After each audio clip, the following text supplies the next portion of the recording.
Assalamualaikum warahmatullahi wabarakatuh. Saya Anissa Wairina dengan nomor 8595463469. Pada video kali ini saya akan menunjukkan hasil praktikum saya, yaitu di modul 2 mengenai ekosistem darat. Adapun tujuan yang akan saya lakukan di mana mengenai membandingkan komponen-komponen yang terdapat di ekosistem darat alami maupun buatan. Adapun juga alat dan bahan yang saya bawa yaitu seperangkat alat tulis, lembar kerja, barometer, serta lingkungan sekitar rumah maupun sekolah. Prosedur yang saya lakukan yaitu di mana pertama saya menentukan ekosistem darat alami serta ekosistem darat buatan di sekitar tempat tinggal saya. Kemudian saya mengamati komponen abiotiknya meliputi suhu udara, pencahayaan, angin, jenis atau warna tanah. Untuk mengetahui suhu udara, saya menggunakan barometer, yaitu menggunakan bantuan aplikasi di handphone. Sementara untuk mengetahui keadaan pencahayaan, angin, atau tanah dapat saya perkirakan saja. Saya lalu mencatat semua data. Setelah mengamati komponen abiotik, saya memperhatikan komponen biotiknya juga. Saya catat semua makhluk hidup yang ada di ekosistem tersebut. Saya lalu memulai dengan mencatat jenis tumbuhan sebagai produsen yang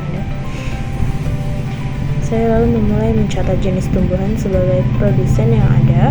Lalu saya mencatat semua jenis hewan sebagai konsumen yang ditemui di ekosistem tersebut maupun yang hanya singgah. Saya mengamati hewan-hewan kecil yang mungkin terdapat di dalam tanah, di sela-sela daun atau batang. Sebagai pembanding, saya menentukan ekosistem darat buatan yang ada di sekitar tempat tinggal serta ekosistem darat alami di sekitar rumah saya. Dan saya membuat kesimpulan umum tentang perbedaan pada kedua tipe ekosistem tersebut.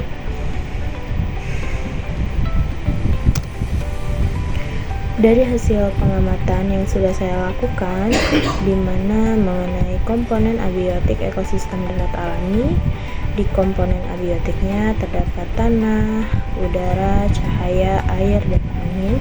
Dalam kondisinya yaitu tanah kering sedikit lembab, udara mencapai 29 derajat Celcius, cahaya tidak panas, dan air tidak terlalu jernih, lalu angin semilir perlahan.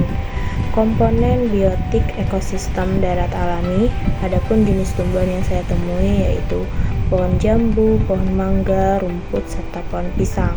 Jenis hewan yang saya temui di ekosistem darat alami ada burung, belalang, semut merah, serta ulat. Adapun pengurai yang saya temui yaitu cacing tanah dan jamur.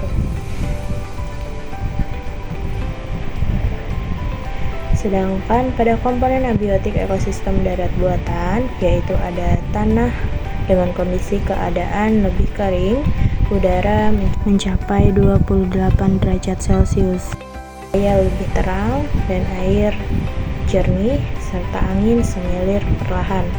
Komponen biotik ekosistem darat buatan, jenis tumbuhan yang saya temui ada bunga kertas, lidah buaya, tanaman tomat, tanaman cabai, serta tanaman bunga kemboja.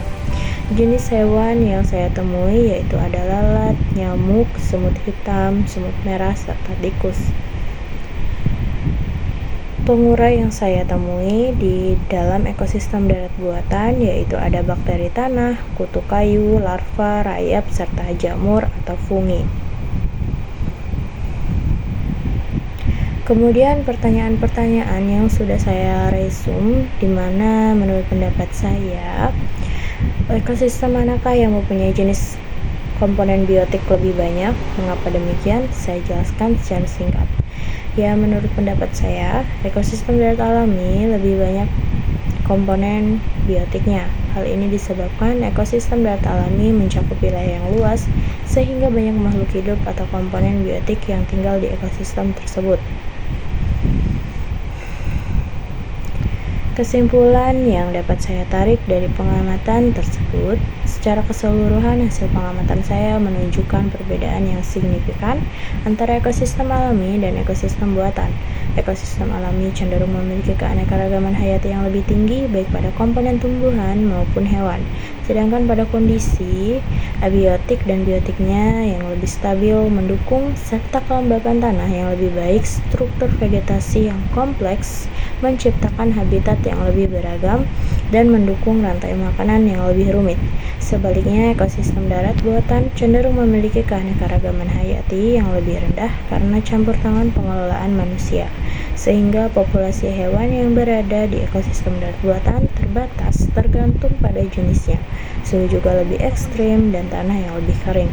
Meskipun proses penguraian tetap terjadi, namun dengan hasil yang berbeda karena dampak dari campur tangan manusia yang kebanyakan mengubah fungsi di dalamnya. Segala jenis hubungan dua individu berbeda spesies yang membuat satu pihak untung dan pihak lain dirugikan, yakni yang kita kenal dengan simbiosis parasitisme.